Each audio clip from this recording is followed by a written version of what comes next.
ರವರೆಗೂ ದೇವರನ್ನು ಆರಾಧಿಸಿದ್ದೇವೆ. ಆರಾಧನೆ ಅಪ್ಪ, ಆರಾಧನೆ ಯೇಸುವೆ, ಆರಾಧನೆ ಆತ್ಮನೇ, ತಂದೆ ಮಗ ಪವಿತ್ರಾತ್ಮನನ್ನು ನಾವು ಹೃದಯಪೂರ್ವಕವಾಗಿ ಇಷ್ಟರವರೆಗೂ ಆರಾಧನೆ ಮಾಡಿದ್ದೇವೆ. ದೇವರ ನಾಮಕ್ಕೆ ಸ್ತೋತ್ರವಾಗಲಿ. ನಾವು ಇದೇ ರೀತಿಯಲ್ಲಿ ಆರಾಧನೆ ಮಾಡಬೇಕಾದದ್ದು ನಮ್ಮ ಹಕ್ಕು. ದೇವರು ತಾನೇ ನಮಗೆ ಹೇಳಿದ್ದಾನೆ, ನೀವು ಹೊರಟು ಹೋಗಿ ಲೋಕದ ಎಲ್ಲ ದೇಶಗಳ ಜನರನ್ನು ನನ್ನ ಶಿಷ್ಯರನ್ನಾಗಿ ಮಾಡಿರಿ, ಅವರಿಗೆ ತಂದೆ ಮಗ ಪವಿತ್ರಾತ್ಮನ ಹೆಸರಿನಲ್ಲಿ ದೀಕ್ಷಾ ಸ್ನಾನ ಕೊಡಿರಿ ಎಂಬುದಾಗಿ. ದೇವರು ನಮ್ಮ ದೇವರು ತ್ರಯೇಕ ದೇವರಾಗಿದ್ದಾನೆ. ತಂದೆ ಮಗ ಪವಿತ್ರಾತ್ಮನ ಒಳಗೊಂಡಿರುವಂಥ ತ್ರಯೇಕನಾದ ದೇವರು ನಾವು ಆರಾಧಿಸೋರಾಗಿದ್ದೇವೆ. ದೇವರ ನಾಮಕ್ಕೆ ಸ್ತೋತ್ರವಾಗಲಿ. ನಾನು ಕಳೆದ ವಾರ ಹೇಳಿದ್ದೆ, ಪವಿತ್ರಾತ್ಮನ ಬಗ್ಗೆ ನಾನು ಮಾತಾಡ್ತೇನೆ.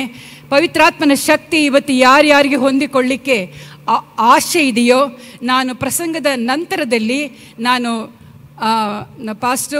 ನಾನು ಕೇಳಿಕೊಂಡಿದ್ದೇನೆ, ಪವಿತ್ರಾತ್ಮನ ಅಭಿಷೇಕ ಯಾರ್ಯಾರಿಗೆ ಅವಶ್ಯಕ ಇದೆ ಅಂಥವರಿಗೋಸ್ಕರ ದಯವಿಟ್ಟು ಕೈ ಇಟ್ಟು ಪ್ರಾರ್ಥಿಸಬೇಕೆಂಬುದಾಗಿ. ಒಂದು ಹಾಡು ಹೇಳುವಾಗ ಇಲ್ಲಿ ಸ್ಟೇಜಲ್ಲಿ ಒಂದೆರಡು ಹಾಡುಗಳು ಹೇಳಲ್ಪಡ್ತದೆ. ಆರಾಧನೆ ಸಮಯದಲ್ಲಿ ನಿಮಗೆ ಬೇಕಾಗಿರುವಂಥ ಆತ್ಮನ ಅಭಿಷೇಕಕ್ಕಾಗಿ ಪಾಸ್ಟರ್ ನಿಮಗೋಸ್ಕರ ಪ್ರಾರ್ಥನೆ ಮಾಡೋರಾಗಿದ್ದಾರೆ.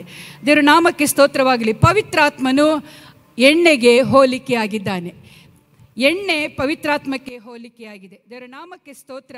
ಇಲ್ಲಿ ಯೇಸುಸ್ವಾಮಿ ತಾನು ಶಿಲುಬೆಯ ಮರಣವನ್ನು ಹೊಂದಿ ಹೋಗುವುದಕ್ಕಿಂತ ಮುಂಚಿತವಾಗಿ ಆತನು ಹೇಳಿದಂಥ ಒಂದು ಮಾತೇನೆಂದರೆ, ನಾನು ಹೋಗುತ್ತೇನೆ, ನಾನು ಹೋಗುವುದು ಅದು ಕ್ಲುಪ್ತವಾಗಿದೆ, ನಾನು ಹೋಗಲೇಬೇಕು, ನಾನು ಹೋಗದಿದ್ದರೆ ನಿಮಗೆ ಒಬ್ಬ ಸಹಾಯಕನು ಬರುವುದಿಲ್ಲ, ನಾನು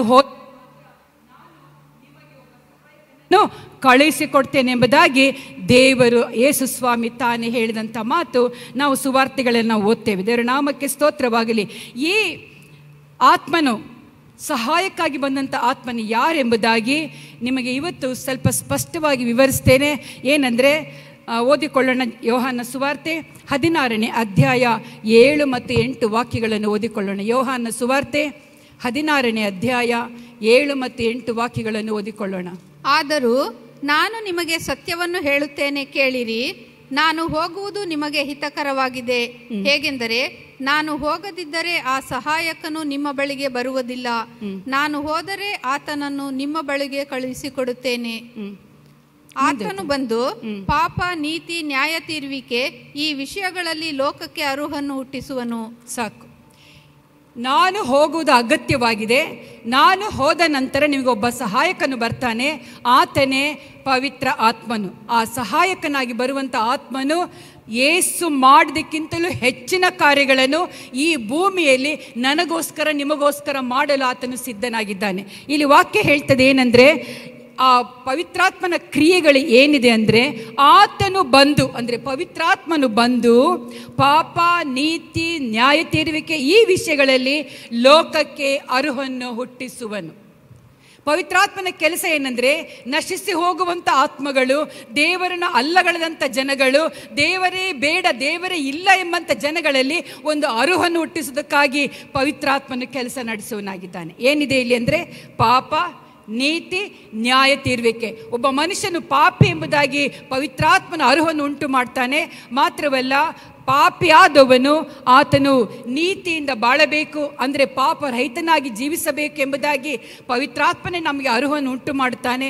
ಮಾತ್ರವಲ್ಲ, ಪಾಪದಿಂದ ವಿಮುಕ್ತಿ ಹೊಂದಿ ನೀತಿವಂತನಾಗಿ ಜೀವಿಸುವ ಪ್ರತಿಯೊಬ್ಬನಿಗೂ ನಮಗೊಂದು ನ್ಯಾಯ ತೀರುವಿಕೆ ಇದೆ, ಆತ ನ್ಯಾಯ ವಿಚಾರಣೆ ಮಾಡುವನಾಗಿದ್ದಾನೆ ಎಂಬಂಥ ಸತ್ಯ ತಿಳುವಳಿಕೆಯನ್ನು ಈ ಪವಿತ್ರಾತ್ಮನು ಈ ಕೃಪಾಯುಗದಲ್ಲಿ ನಮಗೆ ತಿಳಿಸುವುದಕ್ಕಾಗಿ ತಾನೇ ಯೇಸು ಸ್ವಾಮಿ ಸಹಾಯಕನಾಗಿ ಪವಿತ್ರಾತ್ಮನ ನಮಗೆ ಕಳಿಸಿಕೊಟ್ಟಿದ್ದಾನೆ. ಹಾಲೆಲೂಯಾ. ದೇವರ ನಾಮಕ್ಕೆ ಸ್ತೋತ್ರವಾಗಲಿ. ಒಂದು ವೇಳೆ ಪವಿತ್ರಾತ್ಮ ನಮಗೆ ಸಹಾಯಕನಾಗಿ ಇಲ್ಲದಿದ್ದರೆ ನಾವು ಪಾಪದ ಅರಿವನ್ನು ನಮಗೆ ಉಂಟು ಮಾಡಿಕೊಳ್ಳಿಕ್ಕೆ ನಮಗೆ ಸಾಧ್ಯವಾಗ್ತಿರಲಿಲ್ಲ. ನಾವೊಂದು ಆರಾಧನೆಗೆ ಬರುತ್ತೇವೆಂದರೆ ಇಲ್ಲಿ ಆತ್ಮನ ಕಾರ್ಯವಿದೆ. ನಾವು ದೇವರ ವಾಕ್ಯವನ್ನು ಓದಬೇಕೆಂಬುದಾಗಿ ನಾವು ಆಸೆ ಪಟ್ಟರೆ ಅದು ದೇವರ ಕಾರ್ಯ, ಅಂದರೆ ಆತ್ಮನ ಪವಿತ್ರಾತ್ಮನ ಉತ್ತೇಜನವಾಗಿದೆ.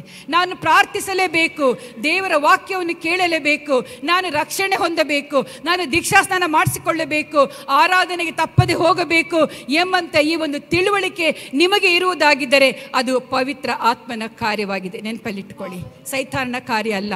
ಸೈತಾನನ ಕಾರ್ಯ ಏನು? ನೀನು ಹೋಗಬೇಡ, ನೀನು ಮಾಡಬೇಡ, ಪ್ರಾರ್ಥಿಸಬೇಡ, ಅದನ್ನು ಬಿಟ್ಟು ಇಲ್ಲಿ ಹೋಗು, ಅಲ್ಲಿ ಹೋಗು, ಬೇಡಗಿದ್ದು ಮಾಡು, ಕೆಟ್ಟದನ್ನು ಮಾಡು, ಸುಳ್ಳು ಹೇಳು, ಮೋಸ ಮಾಡು. ಇದು ಸೈತಾನನ ಕಾರ್ಯವಾಗಿದೆ. ಪವಿತ್ರಾತ್ಮನ ಕಾರ್ಯ ಏನಂದರೆ ಪಾಪ, ನೀತಿ, ನ್ಯಾಯ ತೀರುವಿಕೆ ಇದೆ ಎಂಬಂಥ ಒಂದು ದೊಡ್ಡ ಅರಿವನ್ನು ಪವಿತ್ರಾತ್ಮ ನಮಗೆ ತಿಳಿಸುವನಾಗಿದ್ದಾನೆ. ಹಾಲೆಲೂಯ, ದೇವರ ನಾಮಕ್ಕೆ ಸ್ತೋತ್ರವಾಗಲಿ. ಇವತ್ತು ಈ ಪವಿತ್ರಾತ್ಮನು ನಮಗೆ ಏನನ್ನು ಕೊಡ್ತಾನೆ? ಒಂದು ವಾಕ್ಯ ಓದಿಕೊಳ್ಳೋಣ. ನಾನು ಹೇಳಿದೆ, ಪಾಪ, ನೀತಿ, ನ್ಯಾಯ ತೀರಿಕೆಗಳ ಒಂದು ಅರಿವನ್ನು ಉಂಟು ಮಾಡ್ತಾನೆ. ಅಷ್ಟು ಮಾತ್ರವಲ್ಲದೆ ಕೀರ್ತನೆಗಳ ಪುಸ್ತಕ 45ನೇ ಅಧ್ಯಾಯ 7ನೇ ವಾಕ್ಯದಲ್ಲಿ ಓದುತ್ತೇವೆ. ಏನಂದರೆ, ನೀನು ಧರ್ಮವನ್ನು ಪ್ರೀತಿಸಿದಿ, ಅಧರ್ಮವನ್ನು ದ್ವೇಷಿಸಿದಿ, ಆದ್ದರಿಂದ ದೇವರು ನಿನ್ನ ದೇವರೇ. ಪ್ರತಿಯೊಬ್ಬ ಮಾನವನಿಗೆ ಈ ಕೀರ್ತನೆಗಾರನು ಹೇಳ್ತಾ ಇದ್ದಾನೆ, ನೀನು ಧರ್ಮವನ್ನು ಪ್ರೀತಿಸಿದಿ, ನೀತಿಯನ್ನು ಪ್ರೀತಿಸಿದಂಥ ಪ್ರತಿಯೊಬ್ಬನಿಗೆ ಇಲ್ಲಿ ದಾವೀದನು ಹೇಳ್ತಾ ಇದ್ದಾನೆ ಏನಂದರೆ, ನೀನು ಧರ್ಮವನ್ನು ಪ್ರೀತಿಸಿದಿ, ಅಧರ್ಮವನ್ನು ದ್ವೇಷಿಸಿದಿ, ಆದ್ದರಿಂದ ದೇವರು ನಿನ್ನ ದೇವರೇ. ನಿನ್ನನ್ನು ನಿನ್ನ ಜೊತೆಗಾರರಿಗಿಂತ ಉನ್ನತ ಸ್ಥಾನಕ್ಕೆ ಏರಿಸಿ ಪರಮಾನಂದ ತೈಲದಿಂದ ಅಭಿಷೇಕಿಸಿದ್ದಾನೆ. ಒಬ್ಬ ನೀತಿಯುಳ್ಳ ಮನುಷ್ಯನು ಮೊದಲಾಗಿ ಯಾವುದರಿಂದ ಆತನ ಅಭಿಷೇಕ ಹೊಂತಾನೆ? ಪರಮಾನಂದ ತೈಲದಿಂದ ಅಭಿಷೇಕ ಹೊಂದಿದಂಥ ಪ್ರತಿಯೊಬ್ಬ ವ್ಯಕ್ತಿಯಾಗಿರ್ತಾನೆ. ಹಾಲೆಲೂಯ.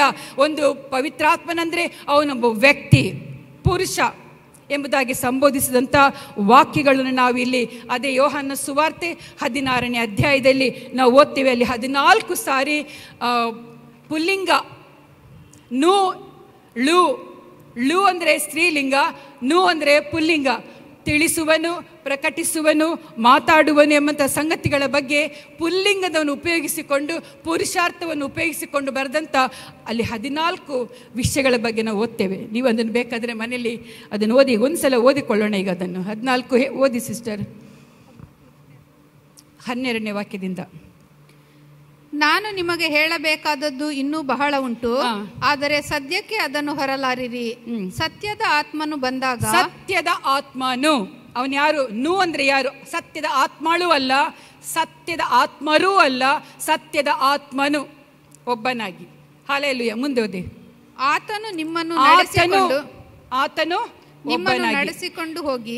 ನಿಮ್ಮನ್ನು ಹಾಗೆ ಇಲ್ಲಿ ವಾಕ್ಯಗಳು ಓದುವಾಗ ಈ ರೀತಿಯ ಪುಲ್ಲಿಂಗ ಪದಗಳನ್ನು ಉಪಯೋಗಿಸಿದಂಥ ಮಾತುಗಳು ಅಲ್ಲಿ ಬರೆಯಲ್ಪಟ್ಟಿದೆ. ಪವಿತ್ರಾತ್ಮನಂದರೆ ಅದು ಪುರುಷನೇ ಎಂಬಂಥ ಆ ಒಂದು ಸಂಬೋಧನೆ ಅಲ್ಲಿ ನಾವು ನೋಡ್ತೇವೆ. ದೇವರ ನಾಮಕ್ಕೆ ಸ್ತೋತ್ರವಾಗಲಿ.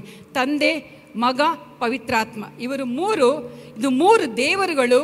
ದೇವರು ನಮಗೆ ಸಹಾಯಕ್ಕಾಗಿ ಕೊಟ್ಟಂಥ ಪವಿತ್ರಾತ್ಮನು ದೇವರು, ಮಗನಾದ ದೇವರು, ತಂದೆಯಾದ ದೇವರು ಯೆಹೋವ ದೇವರು. ಹಾಲೆಲೂಯ. ನಾವು ನಮಗೆ ಸಹಾಯಕ್ಕಾಗಿ ದೇವರಿಗೆ ಕೊಟ್ಟಿರುವಂಥ ಪವಿತ್ರಾತ್ಮನು ಇಲ್ಲಿ ಆತನೊಬ್ಬ ಪುರುಷಾರ್ಥಕವಾಗಿ ಬರೆಯಲ್ಪಟ್ಟಂಥ ವಾಕ್ಯಗಳು ಇಲ್ಲಿ ಬರೆಯಲ್ಪಟ್ಟಿದೆ. ಒಂದ್ಸಲ ಓದಿ ಅದನ್ನು ಮುಗಿಸೋಣ. ಓದಿ ಸಿಸ್ಟರ್. ಸತ್ಯದ ಆತ್ಮನು ಬಂದಾಗ ಆತನು ನಿಮ್ಮನ್ನು ನಡೆಸಿಕೊಂಡು ಹೋಗಿ ಸಕಲ ವಿಷಯದಲ್ಲಿಯೂ ಸತ್ಯಕ್ಕೆ ಸೇರಿಸುವನು. ಆತನು ತನ್ನಷ್ಟಕ್ಕೆ ತಾನೇ ಮಾತಾಡದೆ ಕೇಳಿದ ಮಾತುಗಳನ್ನೇ ಆಡುವನು ಮತ್ತು ಮುಂದಾಗುವ ಸಂಗತಿಗಳನ್ನು ನಿಮಗೆ ತಿಳಿಸುವನು. ಮುಂದಾಗುವ ಸಂಗತಿಗಳನ್ನು ತಿಳಿಸುವವನೇ ಪವಿತ್ರಾತ್ಮನು.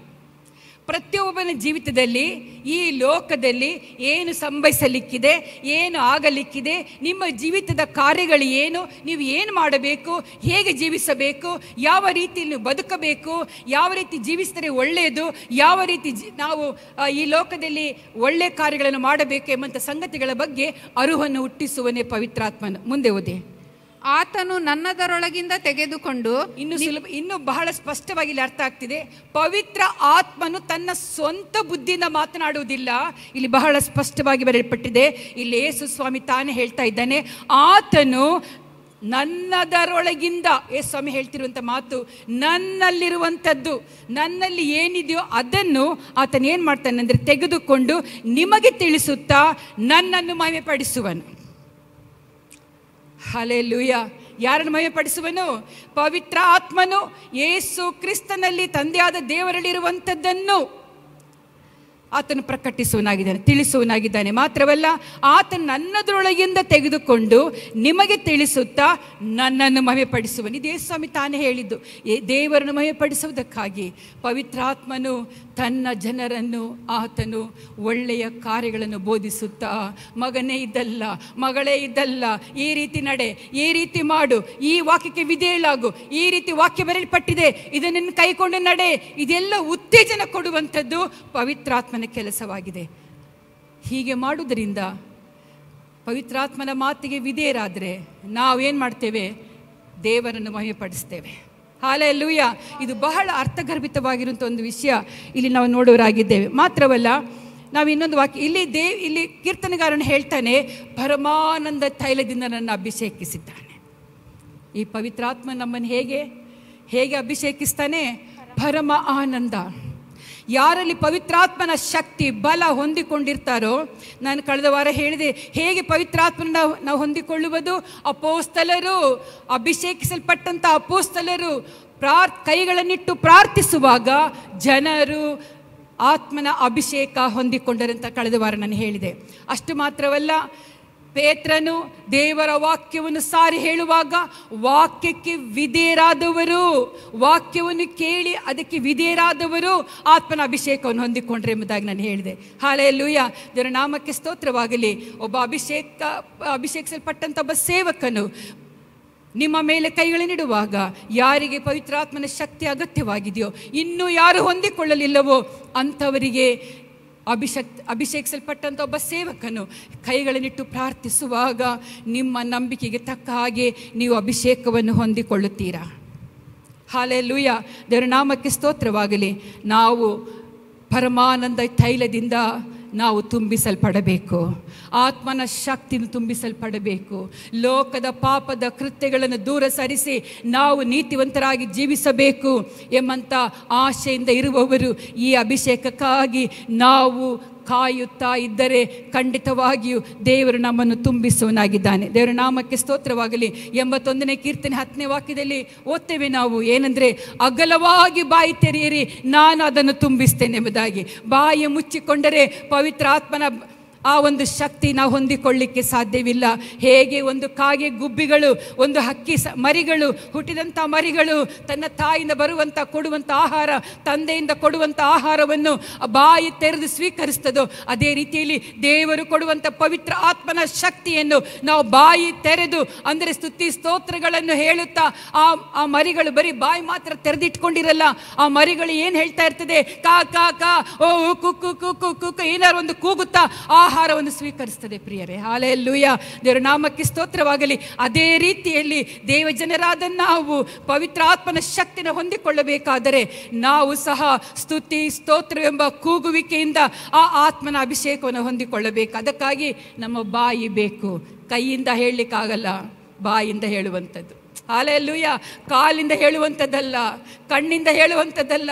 ನಮ್ಮ ಬಾಯಿ ತೆರೆದು, ಅಗಲವಾಗಿ ಬಾಯಿ ತೆರೆದು ಯಾವಾಗ ನಾವು ದೇವರನ್ನು ಸ್ತುತಿಸ್ತೇವೋ, ಕೊಂಡಾಡ್ತೇವೋ, ಆಗ ಆತನು ನಮ್ಮನ್ನು ಅಭಿಷೇಕಿಸುವನಾಗಿದ್ದಾನೆ, ನಮ್ಮನ್ನು ಆತ್ಮನಿಂದ ತುಂಬಿಸುವನಾಗಿದ್ದಾನೆ. ದೇವರ ನಾಮಕ್ಕೆ ಸ್ತೋತ್ರವಾಗಲಿ. ಪ್ರೀತಿ ದೇವಜನರೇ, ದೇವರು ನಮ್ಮನ್ನು ಇವತ್ತು ಪರಮಾನಂದ ತೈಲದಿಂದ ಆತನು ನಮ್ಮನ್ನು ಅಭಿಷೇಕಿಸಬೇಕು. ಎಷ್ಟು ಜನರಿಗೆ ಇಷ್ಟ ಇದೆ ಪರಮಾನಂದ? ಕಷ್ಟದ ಸಮಯದಲ್ಲಿಯೂ, ದುಃಖದ ಸಮಯದಲ್ಲಿಯೂ, ರೋಗದ ಸಮಯದಲ್ಲಿಯೂ ಒಬ್ಬ ಆತ್ಮನ ಅಭಿಷೇಕ ಹೊಂದಿದವನು ಯಾವಾಗಲೂ ಸಂತೋಷ ಪಡ್ತಾ ಇರ್ತಾನೆ. ದುಃಖ ಪಡುವಂಥ ಸಂಗತಿ ಇದ್ದರೂ ಸಂತೋಷ ಪಡ್ತಾನೆ. ಇದೇ ಆತ್ಮನಲ್ಲಿರುವಂಥ ಸೂಚನೆ ಆಗಿದೆ. ಪ್ರಿಯರೇ, ಎಷ್ಟೋ ದೊಡ್ಡ ದೊಡ್ಡ ಭಕ್ತರು ಅನೇಕ ಸಂಕಟಗಳನ್ನು ಅವರು ಅನುಭವಿಸಿದರು, ಅನೇಕ ಕಷ್ಟಕರವಾದ ರೋಗಗಳ ಹಾದಿಗಳನ್ನು ದಾಟಿ ಹೋದರು. ಆದರೆ ಅವರು ದೇವರನ್ನು ಗುಣಗುಟ್ಟಲಿಲ್ಲ.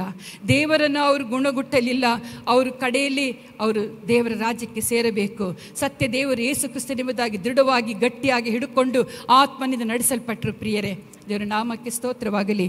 ಮಾತ್ರವಲ್ಲ, ಇಲ್ಲಿ ನೆಹೆಮೀಯನ ಪುಸ್ತಕದಲ್ಲಿ ಒಂದು ವಾಕ್ಯ ಹೀಗೆ ಬರ್ತದೆ. ನೆಹೆಮೀಯನ ಪುಸ್ತಕದಲ್ಲಿ 8ನೇ ಅಧ್ಯಾಯ 10ನೇ ವಾಕ್ಯದ ಬಿ ಭಾಗದಲ್ಲಿ ಹೀಗೆ ಸಣ್ಣ ವಾಕ್ಯ ಅದು, ಯೆಹೋವನ ಆನಂದವೇ ನಿಮ್ಮ ಆಶ್ರಯ. ನಾವು ಆತನನ್ನು ಆನಂದ ಪಡಿಸಬೇಕು.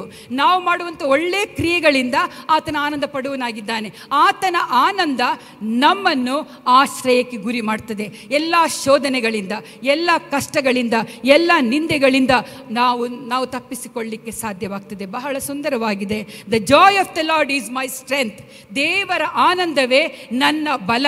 ಆತನನ್ನು ನಾವು ಏನು ಮಾಡಬೇಕಂದ್ರೆ ಸಂತೋಷಪಡಿಸಬೇಕು, ಆನಂದ ಪಡಿಸಬೇಕು. ಹೇಗೆ ನಾನೀಗ ತಾನೇ ಹೇಳಿದಂಥ ಎಲ್ಲ ವಾಕ್ಯಗಳಿಗೆ ವಿಧೇಯರಾದರೆ ಮಾತ್ರ ನಾವು ದೇವರನ್ನು ಆನಂದ ಪಡಿಸಲು ಸಾಧ್ಯವಾಗ್ತದೆ. ಒಬ್ಬ ಪಾಪಿ ದೇವರ ಕಡೆಗೆ ತಿರುಗಿಕೊಂಡರೆ ಪರಲೋಕದಲ್ಲಿ ಎಷ್ಟೋ ಸಂತೋಷ ಎಂಬುದಾಗಿ ಸುವಾರ್ತೆಗಳನ್ನು ಓದ್ತೇವೆ. ಹಲ್ಲೆಲೂಯಾ. ಒಬ್ಬ ಪಾಪಿ, ಒಬ್ಬ ಅನೀತಿವಂತನು, ಒಬ್ಬ ದುಷ್ಟನು ದೇವರ ಕಡೆಗೆ ತಿರುಗಿಕೊಂಡರೆ ಅವನಿಗೆ ತಿರುಗಿಕೊಂಡಂಥ ಮನುಷ್ಯನನ್ನು ನೋಡಿ ದೇವರೇನು ಮಾಡ್ತಾನಂದರೆ ಪರಲೋಕದಲ್ಲಿ ಸಂತೋಷ ದೂತರೊಂದಿಗೆ ಸಂತೋಷ ಪಡ್ತಾನೆ. ಹಲ್ಲೆಲೂಯಾ. ಆತನನ್ನು ಆನಂದ ಪಡಿಸುತ್ತದೆ ನಮಗೆ ಸ್ಟ್ರೆಂತ್. ಹಲ್ಲೆಲೂಯಾ. ಯೆಹೋವನ ಆನಂದವೇ ನಮ್ಮ ಬಲವಾಗಿದೆ. ದೇವರ ನಾಮಕ್ಕೆ ಸ್ತೋತ್ರವಾಗಲಿ. ಮಾತ್ರವಲ್ಲ, ಯೇಸು ಸ್ವಾಮಿ ಹುಟ್ಟೋದಕ್ಕಿಂತ ಮುಂಚಿತವಾಗಿಯೇ ಆತನು ಹುಟ್ಟಿದಾಗ ದೇವದೂತರು ಕೂಡ ಒಂದು ಮಾತನ್ನು ಹೇಳ್ತಾರೆ. ಏನಂದರೆ, ಆ ಸಂತೋಷವನ್ನುಂಟು ಮಾಡುವಂಥ ಶುಭ ಸಮಾಚಾರ, ನಮಗೆ ಸಂತೋಷವನ್ನು ಕೊಟ್ಟಂಥ ಯೇಸು ಈ ಲೋಕಕ್ಕೆ ಮಗುವಾಗಿ ಜನಿಸಿ ಬಂದು ಲೋಕದ ಪಾಪಮಯವಾಗಿ ತುಂಬಿರುವಂಥ ಈ ದುಷ್ಟ ಲೋಕದಲ್ಲಿ ಯೇಸು ಮಗುವಾಗಿ ಜನಿಸಿದಾಗ ಒಂದು ಮಾತಲ್ಲಿ ಬರೆಯಲ್ಪಟ್ಟಿದೆ. ಏನಂದರೆ, ಲೂಕನ ಸುವಾರ್ತೆ 2ನೇ ಅಧ್ಯಾಯ 8ನೇ ವಾಕ್ಯದಲ್ಲಿ ಓದಿ ಸಿಸ್ಟರ್. ಆ ಸೀಮೆಯಲ್ಲಿ ಕುರುಬರು ಹೊಲದಲ್ಲಿದ್ದುಕೊಂಡು ರಾತ್ರಿಯಲ್ಲಿ ತಮ್ಮ ಕುರಿ ಹಿಂಡನ್ನು ಕಾಯುತ್ತಿರಲಾಗಿ ಕರ್ತನ ದೂತನೊಬ್ಬನು ಬಂದು ಅವರ ಎದುರಿನಲ್ಲಿ ನಿಂತನು. ಕರ್ತನ ಪ್ರಭೆಯು ಅವರ ಸುತ್ತಲೂ ಪ್ರಕಾಶಿಸಿತು. ಅವರು ಬಹಳವಾಗಿ ಹೆದರಿದರು. ಆ ದೂತನು ಅವರಿಗೆ, ಹೆದರಬೇಡಿರಿ, ಕೇಳಿರಿ, ಜನರಿಗೆಲ್ಲ ಮಹಾ ಸಂತೋಷವನ್ನುಂಟು ಮಾಡುವ ಶುಭ ಸಮಾಚಾರವನ್ನು ನಿಮಗೆ ತಿಳಿಸುತ್ತೇನೆ. ಅದೇ ಸಾಕು. ಈ ಹೊತ್ತು ದಾವಿದನ ಊರಲ್ಲಿ ಒಬ್ಬ ರಕ್ಷಕನು ಹುಟ್ಟಿದ್ದಾನೆ ಎಂಬಂಥ ಶುಭ ಸಮಾಚಾರ, ಸಂತೋಷದ ಶುಭ ಸಮಾಚಾರವನ್ನು ದೂತರು ಅವಾಗ ತಿಳಿಸಿದರು. ಹಲ್ಲೆಲೂಯಾ. ನಮ್ಮ ದೇವರು, ನಾವು ದುಃಖದಲ್ಲಿರುವಂಥದ್ದು ಆತನಿಗೆ ಇಷ್ಟವಿಲ್ಲ. ಅದಕ್ಕಾಗಿ ನೇಮಿನ ಪುಸ್ತಕದಲ್ಲಿ ಓದಿದ ಹಾಗೆ ನಾವು ನಮ್ಮ ದೇವರನ್ನು ಸಂತೋಷಪಡಿಸಬೇಕು. ಸಂತೋಷ ಆತನಿಗೆ ಮುಖ್ಯವಾದದ್ದು. ಒಬ್ಬ ಪಾಪಿ ದೇವರ ಕಡೆಗೆ ತಿರುಗಿಕೊಂಡ ಸಂತೋಷ ಉಂಟಾಗ್ತದೆ, ನಿಜ. ಆ ಸಂತೋಷ ನಾವು ಪರಲೋಕದಲ್ಲಿ ಉಂಟು ಮಾಡಬೇಕು. ಹಲ್ಲೆಲೂಯಾ. ನಾನು ಪಾಪಿ, ಇಲ್ಲಿ ಸೇರಿ ಬಂದ ಪ್ರತಿಯೊಬ್ಬರು ಪಾಪಿಗಳಾಗಿದ್ದೆ ಒಂದು ಕಾಲದಲ್ಲಿ. ಯಾರು ಇನ್ನೂ ರಕ್ಷಣೆ ಹೊಂದಲಿಲ್ಲ, ಯಾರು ದೇವರ ಕಡೆಗೆ ತಿರುಗಿಕೊಳ್ಳಲಿಲ್ಲ, ಇವತ್ತು ದೇವರ ಕಡೆಗೆ ತಿರುಗಿಕೊಳ್ಳಬೇಕು. ಅದಕ್ಕಾಗಿ ದೇವರ ಮಾತುಗಳನ್ನು ನಮ್ಮ ಸನ್ನಿಧಿಯಲ್ಲಿ ಆತನು ಉಚ್ಚರಿಸುವನಾಗಿದ್ದಾನೆ. ದೇವರ ನಾಮಕ್ಕೆ ಸ್ತೋತ್ರವಾಗಲಿ. 92ನೇ ಕೀರ್ತನೆ 10ನೇ ವಾಕ್ಯದಲ್ಲಿ ಓದ್ತೇವೆ.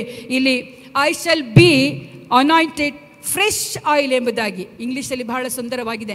ಫ್ರೆಶ್ ಆಯಿಲ್, ಹಳೆ ಆಯಿಲ್ ಅಲ್ಲ. ಓದಿ ಸಿಸ್ಟರ್, ಅದು 92:10. ಚೈತನ್ಯ ತೈಲದಿಂದ ನನ್ನನ್ನು ಅಭಿಷೇಕಿಸಿದ್ದಿ. ಸಾಕು. ಚೈತನ್ಯ ತೈಲ ಅಂದರೆ ಫ್ರೆಶ್ ಆಯಿಲ್. ಇಲ್ಲಿ ಕನ್ನಡದಲ್ಲಿ ಚೈತನ್ಯ ತೈಲ ಅಂತಿದೆ, ಇಂಗ್ಲೀಷಲ್ಲಿ ಫ್ರೆಶ್ ಆಯಿಲ್. ಈಗಷ್ಟೇ ಮಾಡಿದಂಥ ಆಯಿಲು, ಒಂದು ವಾರದ ಹಿಂದೆ ಮಾಡಿದ್ದಲ್ಲ. ಹಳೆ ಒಡಂಬಡಿಕೆ ಕಾಲದಲ್ಲಿ ಅಭಿಷೇಕ ತೈಲ ಹೇಗೆ ಮಾಡ್ತಾ ಇದ್ರು ಎಂಬುದನ್ನು ಕಳೆದ ವಾರ ಹೇಳಿದೆ. 5 ವಿಶೇಷ ವಸ್ತುಗಳನ್ನು ಸೇರಿಸಿ ಆಲಿವ್ ಆಯಿಲ್ ಒಟ್ಟಿಗೆ ಮಿಕ್ಸ್ ಮಾಡಿ ಅವ್ರು ಏನು ಮಾಡ್ತಾಯಿದ್ರು, ಅಭಿಷೇಕ ತೈಲವನ್ನು ಪ್ರಿಪೇರ್ ಮಾಡ್ತಾಯಿದ್ರು. ಯಾಜಕರು, ಅರಸರು, ಪ್ರವಾದಿಗಳನ್ನು ಅಭಿಷೇಕಿಸಿ ತನ್ನ ಕಾರ್ಯಕ್ಕಾಗಿ ಉಪಯೋಗಿಸ್ತಾ ಇದ್ರು. ಹಲ್ಲೆಲೂಯಾ. ದೇವರ ನಾಮಕ್ಕೆ ಸ್ತೋತ್ರವಾಗಲಿ. ಈ ಅಭಿಷೇಕ ತೈಲ ಹೇಗಿದೆ ಅಂದರೆ, ಈಗ ನಾವು ಪ್ರತಿ ಸಾರಿ ನಾವು ಅಭಿಷೇಕವನ್ನು ಹೊಂದಿ ಆತನಿಗಾಗಿ ನಾವು ಜೀವಿಸ್ತೇನೆ, ಆತನಿಗೆ ಮಾಡುವಂಥ ಕಾರ್ಯಗಳನ್ನು ಮಾಡುತ್ತೇನೆ ಎಂಬುದಾಗಿ ದೃಢ ಮನಸ್ಸು ಮಾಡುವಂಥ ಪ್ರತಿಯೊಬ್ಬನು ಆ ದಿನದಲ್ಲಿಯೇ ಫ್ರೆಶ್ ಅನಾಯಿಂಟೆಡ್ ಹೊಂದಿಕೊಳ್ಳಬೇಕು, ಅಭಿಷೇಕ ಹೊಂದಿಕೊಳ್ಳಬೇಕು. ಹಲ್ಲೆಲೂಯಾ. ದೇವರ ನಾಮಕ್ಕೆ ಸ್ತೋತ್ರವಾಗಲಿ. ನಾವು ದೇವರ ಸನ್ನಿಧಿಯಲ್ಲಿ ಬರುವಾಗ ಪರಿಶುದ್ಧ ತೈಲವನ್ನು ನಾವು ಹೊಂದಿಕೊಂಡವರಾಗಿ, ಅಂದರೆ ಪರಿಶುದ್ಧ ಆತ್ಮನನ್ನು ಚೈತನ್ಯಪಡಿಸುವಂಥ ಆತ್ಮವನ್ನು, ಅಂದರೆ ಫ್ರೆಶ್ ಆಯಿಲನ್ನು ಹೊಂದಿಕೊಂಡು ದೇವರ ಸನ್ನಿಧಿಗೆ ನಾವು ಬರಬೇಕು. ಅಂದರೆ ಅರ್ಥ, ನಮ್ಮನ್ನು ನಾವು ಪ್ರತಿದಿನವೂ ಶುದ್ಧತೆಯಿಂದ ಶುದ್ಧತೆಗೆ ನಮ್ಮನ್ನು ಕಾಪಾಡಿಕೊಳ್ಳಬೇಕು. ಒಂದು ವೇಳೆ ನಮ್ಮಲ್ಲಿ ಏನಾದರೂ ತಪ್ಪು ದೋಷಗಳಿದ್ದರೆ, ತಂದೆಯಾದ ದೇವರೇ, ಯೇಸುವೆ, ಪವಿತ್ರಾತ್ಮನೇ ನನ್ನನ್ನು ಕ್ಷಮಿಸೆಂಬುದಾಗಿ ನಾವು ಆತನ ಸನ್ನಿಧಿಯಲ್ಲಿ ನಮ್ಮನ್ನು ಸಂಪೂರ್ಣವಾಗಿ ಒಪ್ಪಿಸಿಕೊಟ್ಟು ಫ್ರೆಶ್ ಆಯಿಲನ್ನು, ಅಂದರೆ ಫ್ರೆಶ್ ಅಭಿಷೇಕವನ್ನು, ಫ್ರೆಶ್ ಆಗಿರುವಂಥ ಮನಸ್ಸು, ಫ್ರೆಶ್ ಆಗಿರುವಂಥ ಎಲ್ಲ ನೋಟಗಳು, ಎಲ್ಲ ಕ್ರಿಯೆಗಳನ್ನು ಹೊಂದಿಕೊಂಡವರಾಗಿ ದೇವರ ಸನ್ನಿಧಿಯಲ್ಲಿ ಬರಬೇಕು. ಹಲ್ಲೆಲೂಯಾ. ಫ್ರೆಶ್ಶಿಗೆ ಬಹಳ ಇಂಪಾರ್ಟೆಂಟ್ ಇದೆ. ನಾವು ಯಾರು ಹಿಂದಿನ 4 ದಿವಸದ 5 ದಿವಸದ ಹಿಂದಿನ ಊಟ ನಾವು ಮಾಡೋದಿಲ್ಲ. ಮಾಡ್ತೇವಾ? ಏನೋ ಒಂದು ಬೆಳಿಗ್ಗೆ ಮಾಡಿದ್ದು ಮಧ್ಯಾಹ್ನ ತಿನ್ನಲಿಕ್ಕೇ, ಅಥವಾ ಮಧ್ಯಾಹ್ನ ಮಾಡಿದ್ದು ರಾತ್ರಿ ತಿನ್ನಲಿಕ್ಕೆ ನಾವು ಹಿಂದೇಟು ಮಾಡ್ತೇವೆ, ಹೌದಲ್ವಾ? ಆದರೆ ನಮ್ಮ ದೇವರು ನಮಗೆ ಪ್ರತಿದಿನವೂ ಫ್ರೆಶ್ ಆಯಿಲನ್ನು ಆತ ನಮ್ಮನ್ನು ಉಣಬಡಿಸ್ತಾನೆ, ಫ್ರೆಶ್ ಆಯಿಲಿಂದ ನಮ್ಮನ್ನು ಅಭಿಷೇಕ ಮಾಡ್ತಾನೆ. ಆದರೆ ನಾವು ಮಾತ್ರ ಪರಿಶುದ್ಧರಾಗಿ ಜೀವಿಸಬೇಕು. ಹಲ್ಲೆಲೂಯಾ. ದೇವರ ನಾಮಕ್ಕೆ ಸ್ತೋತ್ರವಾಗಲಿ. ಇಲ್ಲಿ 133ನೇ ಕೀರ್ತನೆ ನಮಗೆಲ್ಲರೂ ಚೆನ್ನಾಗಿ ಗೊತ್ತಿದೆ. ಅಲ್ಲಿ ಅಂದರೆ ಪ್ರೇಷಿಯಸ್ ಆಯಿಲ್, ಅಮೂಲ್ಯವಾದ ತೈಲ ಎಂಬುದಾಗಿ ಬರೆಯಲ್ಪಟ್ಟಿದೆ. ಶ್ರೇಷ್ಠ ತೈಲ. ಅಲ್ಲಿ ಆರೋನನ ತಲೆಯ ಮೇಲೆ ಹಾಕಲ್ಪಟ್ಟು ಅವನ ಗಡ್ಡದ ಮೇಲೆಯೂ ಅವನ ಕೊರಳ ಪಟ್ಟಿಯ ಮೇಲೆ ಹರಿದು ಬಂದ ಶ್ರೇಷ್ಠ ತೈಲ ಎಂಬುದಾಗಿ ಬರೆಯಲ್ಪಟ್ಟಿದೆ. ಹಲ್ಲೆಲೂಯಾ. ಎಂಥ ತೈಲ ಇದು? ಮೊದಲನೇದು ಪರಮಾನಂದ ತೈಲ, ಎರಡನೇದು ಯಾವ ತೈಲ? ಚೈತನ್ಯ ತೈಲ, ಮೂರನೇದು ಇಲ್ಲಿ ಶ್ರೇಷ್ಠ ತೈಲ. ಹಲ್ಲೆಲೂಯಾ. ಶ್ರೇಷ್ಠವಾದ ತೈಲ. ಪವಿತ್ರಾತ್ಮನು ಶ್ರೇಷ್ಠನಾದವನು. ಆತನಿಲ್ಲದೆ ನಾವು ಜೀವಿಸಲಿಕ್ಕೆ ಸಾಧ್ಯವಿಲ್ಲ. ಹಲ್ಲೆಲೂಯಾ.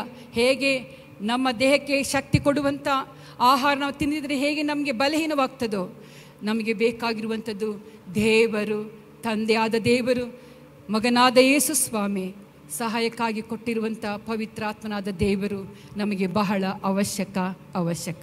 ನಮ್ಮನ್ನು ಪುಷ್ಟಿಯಾಗಿ ಮಾಡಲಿಕ್ಕೆ ಅದು 3 ಅವಶ್ಯಕ ನಮಗೆ ಬೇಕಾಗಿದೆ. ಆ 3 ಬಿಟ್ಟು ನಾವೇನು ಮಾಡಲಿಕ್ಕೆ ಸಾಧ್ಯವಿಲ್ಲ. ದೇವರ ನಾಮಕ್ಕೆ ಸ್ತೋತ್ರವಾಗಲಿ. ಮಾತ್ರವಲ್ಲ, ಹೋಲಿ ಆಯಿಲ್.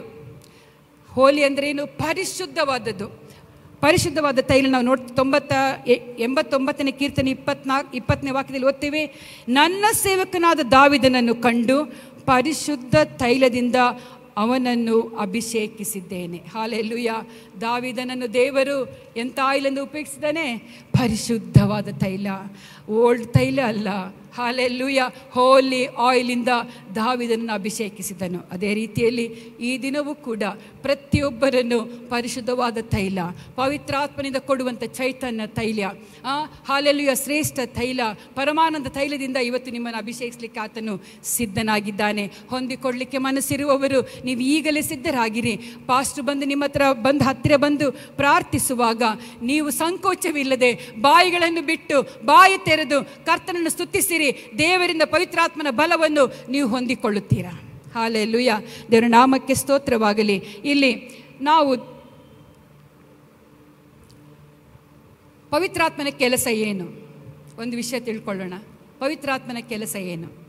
ನನಗೆ ಹೇಳಿದೆ, ಪಾಪ, ನೀತಿ, ನ್ಯಾಯ ತೀರ್ಪಿಗಳ ಅರಿವನ್ನುಂಟು ಮಾಡುದು. ಮತ್ತಿನ್ನೊಂದು ವಾಕ್ಯ ಓದಿ, ರೋಮಪತ್ರಿಕೆ 8ನೇ ಅಧ್ಯಾಯ 16. ನಾವು ದೇವರ ಮಕ್ಕಳಾಗಿದ್ದೇವೆಂಬುದಕ್ಕೆ ಪವಿತ್ರಾತ್ಮನೇ ನಮ್ಮ ಆತ್ಮದೊಂದಿಗೆ ಸಾಕ್ಷಿ ಹೇಳುತ್ತಾನೆ. ಪವಿತ್ರಾತ್ಮನು ಇಲ್ಲಿರುವಂಥ ನಿಮ್ಮ ಒಬ್ಬೊಬ್ಬರ ವಿಷಯವಾಗಿ ತಂದೆಯಾದ ದೇವರ ಸನ್ನಿಧಿಯಲ್ಲಿ ಸಾಕ್ಷಿ ಹೇಳ್ತಾನೆ. ಏನಂತ ಸಾಕ್ಷಿ ಹೇಳ್ತಾನೆ? ಇವನು, ಇವಳು, ಇವರು ಯಾರು? ನನ್ನ ಮಕ್ಕಳು. ನಿಮ್ಮ ಎಲ್ಲರನ್ನ ಅಬ್ಸರ್ವ್ ಮಾಡುವಂಥವ್ರು ಯಾರು? ಪವಿತ್ರಾತ್ಮನ. ಹಲ್ಲೆಲೂಯಾ. ಮುಂದೆ ಓದಿ, 26ನೇ ವಾಕ್ಯ ಓದಿ. ಹಾಗೆ ಪವಿತ್ರಾತ್ಮನು ಸಹ 1ನೇ ಯೋಹಾನ 26ನೇ ವಾಕ್ಯ ಓದಿ.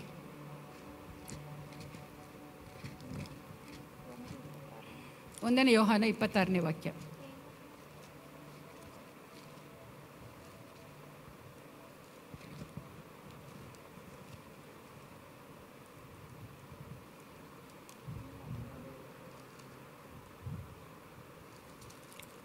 ಫ್ಯಾನ್ ಒಂಚೂರು ಆಫ್ ಮಾಡಿ.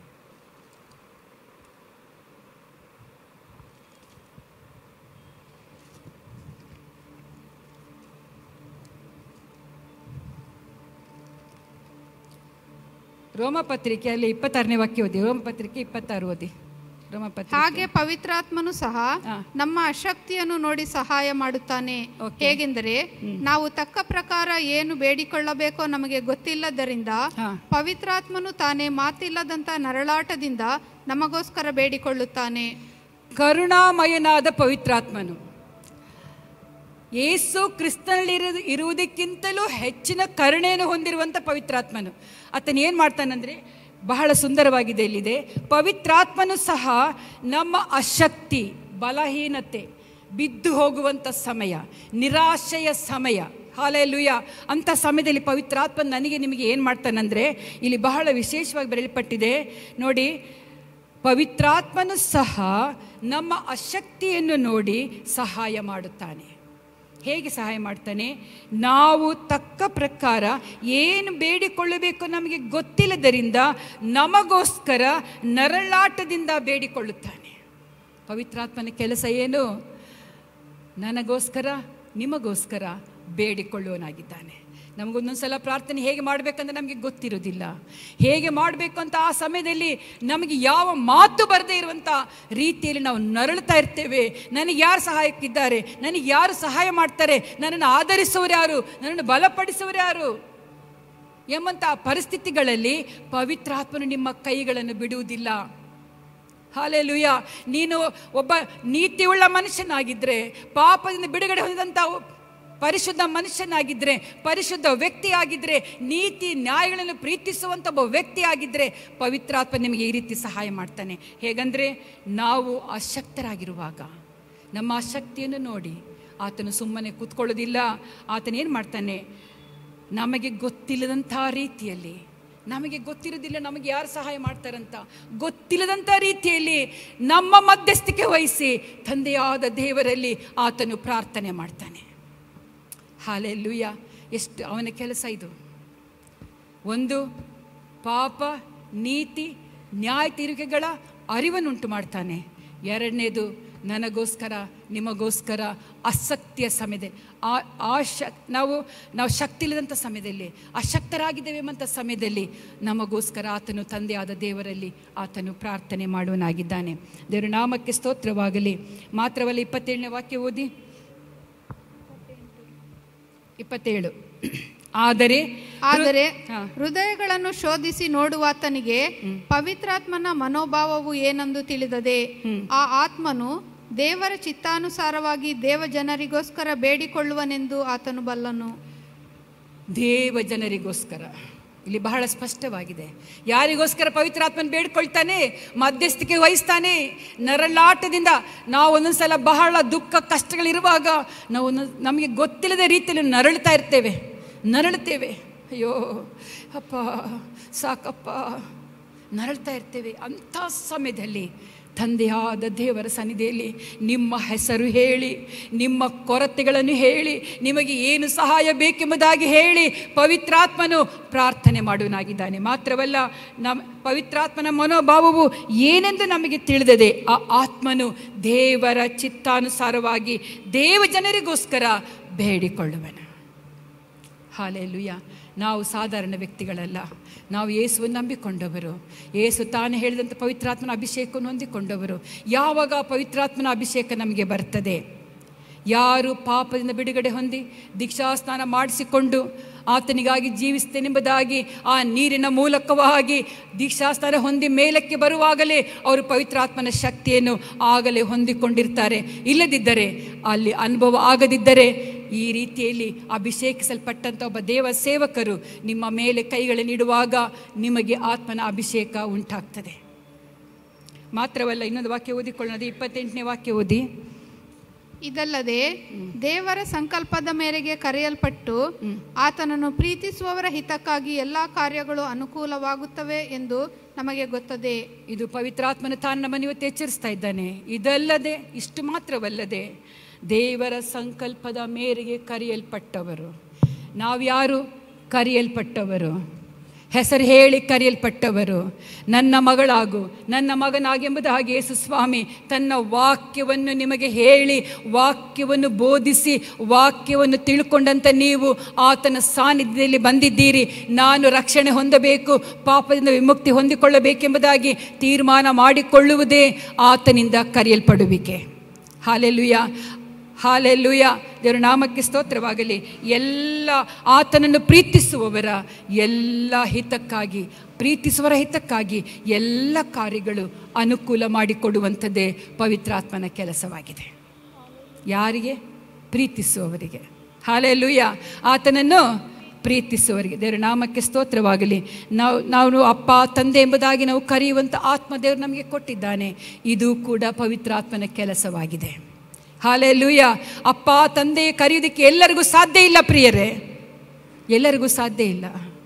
ಯೇಸು ಸ್ವಾಮಿಯನ್ನು ಅಪ್ಪ ತಂದೆ ಎಂಬುದಾಗಿ ಕರೆಯುವಂಥ ಆತ್ಮನ ನಮಗೆ ದೇವರು ಕೊಟ್ಟಿದ್ದಾನೆ.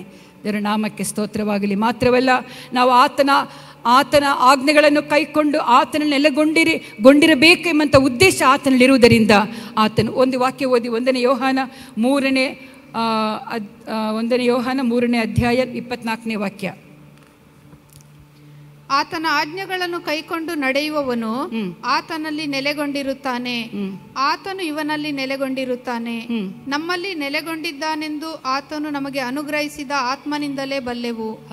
ನಮ್ಮಲ್ಲಿ ಆತನು ಇದ್ದಾನೆ, ದೇವರು ನನ್ನಲ್ಲಿದ್ದಾನೆ ಎಂಬುದಾಗಿ ನಾವು ತಿಳ್ಕೊಳ್ಳುವುದು ಹೇಗಂದ್ರೆ ಪವಿತ್ರ ಆತ್ಮನ ಮಾಡುವಂಥ ವಿಶೇಷ ಕಾರ್ಯದ ಮೂಲಕವಾಗಿ. ಹಾಲೆಲೂಯ.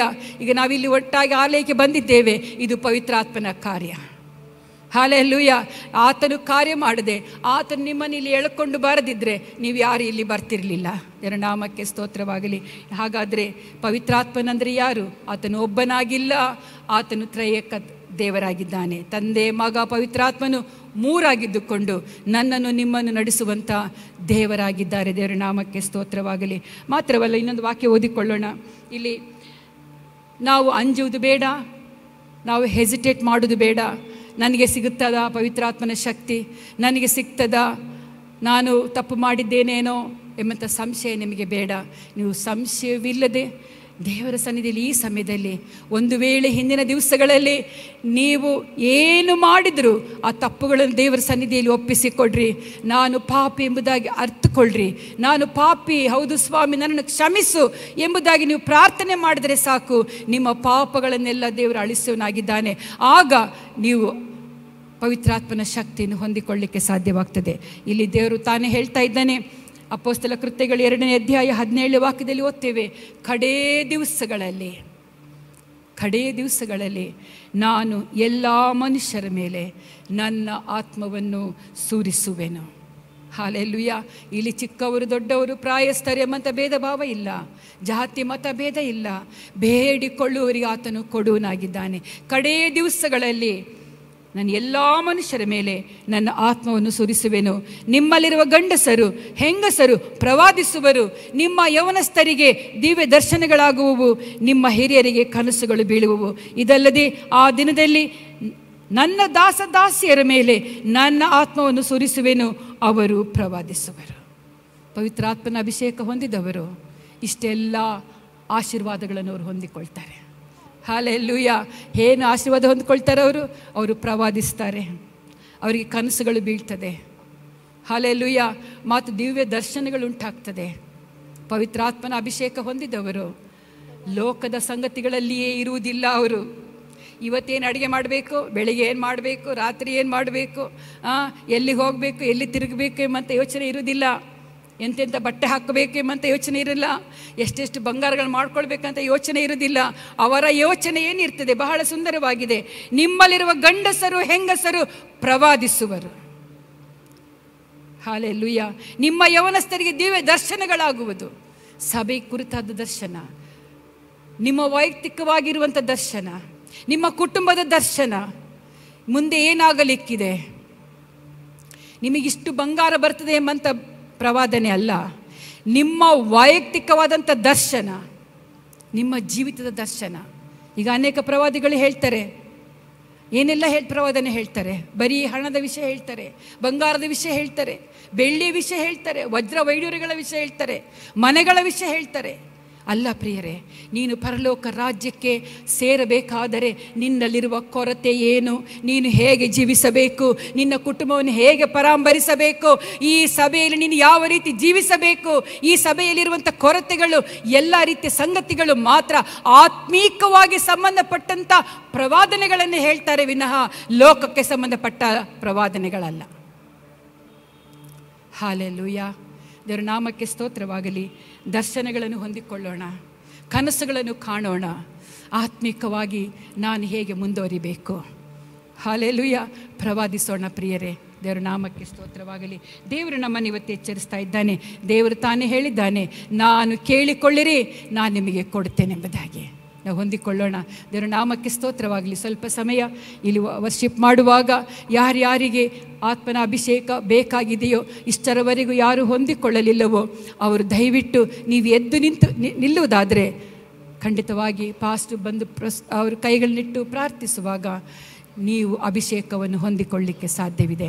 ಆಶೆ ಇರುವವರು ಯಾರು ನಿಮ್ಮ ಪಾಪಗಳಿಗೋಸ್ಕರ ನೀವು ಪಶ್ಚಾತ್ತಾಪಪಟ್ಟು ದೇವರ ಕಡೆಗೆ ತಿರುಗಿಕೊಂಡು ನೀವು ಯಾವಾಗ ದೇವರ ಮಗುವಾಗಿದ್ದೇನೆ ಎಂಬಂಥ ದೃಢ ನಿಶ್ಚಯ ನಿಮಗಿದೆಯೋ ಅಂಥವರು ಎದ್ದು ನಿಲ್ಲಿರಿ. ಖಂಡಿತವಾಗಿಯೂ ದೇವರು ನಿಮ್ಮನ್ನು ಇವತ್ತು ಆತ್ಮನ ಅಭಿಷೇಕವನ್ನು ನಿಮ್ಮನ್ನು ತುಂಬಿಸೋನಾಗಿದ್ದಾನೆ. ಅಭಿಷೇಕ ಇದ್ದರೆ ಯಾವುದು ಕೆಟ್ಟದು, ಯಾವುದು ತಪ್ಪು, ನನ್ನ ಕುಟುಂಬನ ಹೇಗೆ ಸಾಗಿಸಬೇಕು, ಪಾಪ, ನೀತಿ, ನ್ಯಾಯ ತೀರಿಕೆಗಳ ಎಲ್ಲ ಅರಿವನ್ನು ಆ ಪವಿತ್ರಾತ್ಮ ನಿಮಗೆ ಅನುಗ್ರಹಿಸೋನಾಗಿದ್ದಾನೆ. ದೇವರು ಇವತ್ತು ನಿಮ್ಮನ್ನು ಆತ್ಮನಿಂದ ತುಂಬಿಸಲಿ ಎಂಬುದು ನನ್ನ ಆಶೆ. ಎಷ್ಟು ಜನರಿಗೆ ಇಷ್ಟ ಇದೆ, ದಯವಿಟ್ಟು ನಿಲ್ಲಿ. ಹಾಡುಗಳನ್ನು ಹೇಳುವಾಗ ದೇವರು ನಿಮ್ಮನ್ನು ಆತ್ಮನಿಂದ ತುಂಬಿಸೋನಾಗಿದ್ದಾನೆ. ಹಲ್ಲೆಲೂಯಾ. ದೇವರ ನಾಮಕ್ಕೆ ಸ್ತೋತ್ರವಾಗಲಿ. ಹಲ್ಲೆಲೂಯಾ. ನಾವೆಲ್ಲ ಕಣ್ಣುಗಳನ್ನು ಮುಚ್ಚಿಕೊಳ್ಳೋಣ, ಕರ್ತನನ್ನು ಸ್ತುತಿಸೋಣ. ಪವಿತ್ರ ಆತ್ಮ ನಮಗೆ ಬಹಳ ಅವಶ್ಯಕವಾಗಿದೆ ನಮ್ಮ ಜೀವಿತ